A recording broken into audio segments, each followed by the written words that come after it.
without the help of the Holy Spirit. bila ya msaada wa Roho Mtakatifu. We are nothing, Jesus. Sisi ni bure Yesu. We are nothing. Sisi si kitu. We are just clay. Sisi ni udongo. Sisi ni udongo. We are just pieces of clay. Sisi ni vipande tu vya udongo.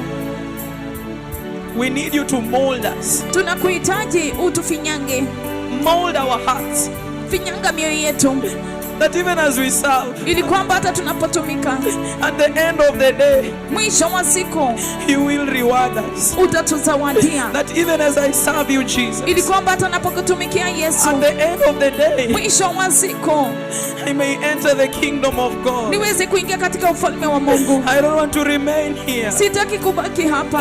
After all is said and done, baada ya yote kusemwa na kutendwa, Father, remember me. Baba nikumbuke. Because many people started. Kwa sababu watu wengi walianza.